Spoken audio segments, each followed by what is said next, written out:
Dobrodošli u Kino Europu. Sljedeće na programu je film Zaljev. They take the boats around to the secret cove that nobody could see. They're afraid of cameras.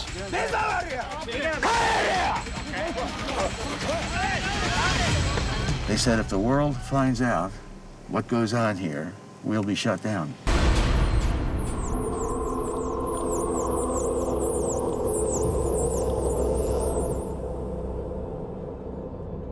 Sad Restart se bavi sa raznim segmentima dokumentarizma.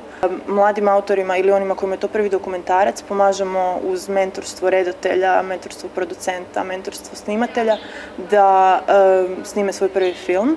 Organiziramo video aktivističke radionice po cijeloj Hrvatskoj. Na njima se skupljaju mladi ljudi koji žele naučiti nešto više o tehnici, više o tome kako da se bave temama kojima se ne bave mainstream mediji. Suradnja Laša i Restarta je počela tako što smo mi odlučili kupiti film Zaljev, ovogodišnji Oskarovac, i razmišljali smo o tome ko bi nam bio najbolji partner u Hrvatskoj za distribuciju takvog filma. Međutim, njihov uvjet za našu suradnju je bio da sav prihod od distribucije filma ide na naše aktivističke radionice. Sa Restartom smo krenuli u suradnju na način da nakon jedne prošlogodišnje kampanje gdje ljudima kako se trebaju ponašati na moru u blizini Dubina, otkupili smo prava za film zajedno. Direktni aktivizam iz određene tvrtke dolazi upravo primjer Laša i sa srcem i sa sredstvima i zapravo stavljajući i svoj vlastiti ugled u pitanje.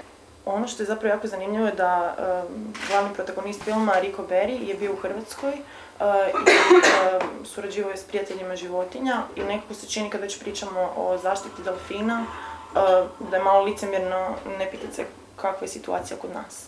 Što se tiče situacije u Hrvatskoj, upravo zahvaljujući njemu i kampanji koji su se pridružili mnogi drugi u Hrvatskoj, najviše građani, dakle, koji su slali prosvjedna pisma, pisali peticije i tako dalje, u potpunosti je zabranjeno zatočavanje dupina.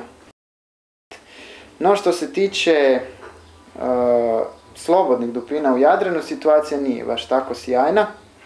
I iako smo mi našu kampanju proširili nakon uspjeha, dakle, zabrane zatočavanja na donošenje rezervata i prvenstveno tu htjeli pomoći plavom svijetu, da se oformi rezervat dupina kod Malog Lušinja, nažalost on još uvijek nije.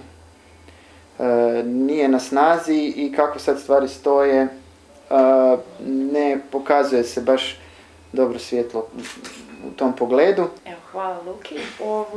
To je zapravo više manje to što smo vam htjeli danas reći. Kupujte Charity Pot kreme, tako da će se onda u budućnosti realizirati i neke buduće aktivističke... U slučaju da imate neke prijedloge za kampanje ili neke udruge koje bi nam rado predložili, također ili u najbližem Laždšanu ili na mail adresi koje ćete naći u materijalima i na samoj kremi, znači charitypot@laž.hr. Uglavnom željeli bi dobiti, kažem, šta više prijedloga.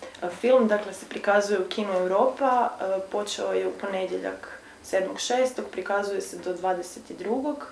17. počinje igrati u doku Kino Croatia, od 17. igraju u Pulskom Kinu Vali i 19. u Riječkom Mikrokinu. A onda se nadamo zapravo u 9. mjesecu počinje igrati u Rijeci i nadamo se zapravo da ćemo ga prikazati u svim većim gradovima, tako da će ga svi imati priliku vidjeti. I idite u kino i hvala vam.